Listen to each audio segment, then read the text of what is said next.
This Torah class is brought to you by TorahAnytime.com. Okay, we're here in the Ir Atika, the heart of Yerushalayim, by Yeshivat Beit-El, Yeshiva of the RASHASH, Rav Shalom Sharabi. We have a Chabura Kedosha v'Chashuva here. These are the doors. We'll talk a little bit about the RASHASH. We'll head in. Yeah, let's go in. The RASHASH was one of the leading Mikubalim, and it's a different brand, it's a different sug of Kabbalah than, say, Kabbalah's Vilna Gaon or other sugim. But, of course, the RASHASH is one of the most important branches of Kabbalah. In fact, Rabbi Yitzchak mentioned, the Baal Shem Tov sent his brother-in-law, Reb Gershon Kittover, to learn by the RASHASH. Talmidei Hagra came to learn by the RASHASH. Who is Talmid Muvak of the RASHASH? The Chida, Chaim Yosef David Azulai. Who else? Reb Chaim de la Rosa. Chaim de la Rosa is buried on Har HaZeisim, right next to the RASHASH. The Chida was buried in Livorno, and then in Har Menuchos. Let's talk about the historic meeting between the RASHASH, Reb Chaim de la Rosa, and the Chida. We're going to head in, we're going to talk about that. Go. Rabbi Yitzchak's going to... First of all, very important, the RASHASH has a very important revelation, which, by the way, the Nefesh HaChaim also writes. And that is that we think, Shachris, Mincha, Maariv. I already davened yesterday, Shachris, Mincha, Maariv. So why am I davening again, Shachris, Mincha, Maariv?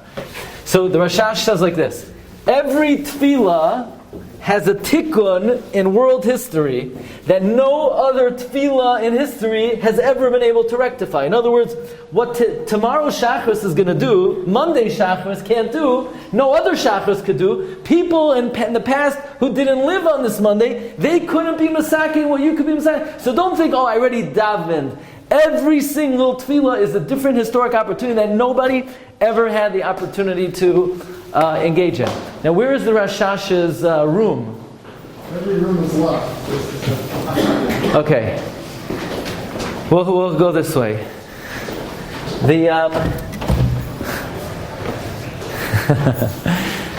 So the RASHASH, the Chida, Reb Chaim de la Rosa, they gathered together, and the RASHASH was Megala that it was the Eis Kosher, the Shas HaKosher, that if they do certain tikkunim, and after fasting, and after saying certain yichudim, they were going to bring Mashiach. And just about when they were about to, make it happen, a Baskol came down, and the Baskol said, "It's not the time. You're pushing the envelope, and therefore it's going to be nigzar that one of you has to die, one of you has to move out of Yerushalayim and teach Kabbalah, and the other has to go into Galus." But the Baskol didn't say who does what. So they had to sort of cast lots amongst themselves. The RASHASH accepted Misa in that year, and the RASHASH died. Reb Chaim de la Rosa accepted to go outside of Yerushalayim, and he continued teaching Kabbalah outside Yerushalayim. And the Chida accepted upon himself to go into Galus. So this is the Beis Medrash of the RASHASH. This is where he davened. This was his armchair. He davened here? Yeah. I believe this is a special room that the RASHASH learned in. This was a porch. Okay. And it was recently redone to add this section. So the Chida accepted upon himself that he's going to go into Galus. So all the travels of the Chida, part of it was because that was the fate that the Chida accepted upon himself because of this little episode. So can you imagine, you have here in Yerushalayim, we're going to see, you had Chida, Reb Chaim de la Rosa, RASHASH.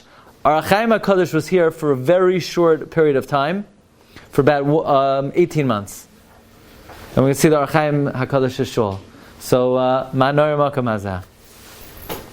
Okay. You've just experienced another Torah class brought to you by TorahAnytime.com.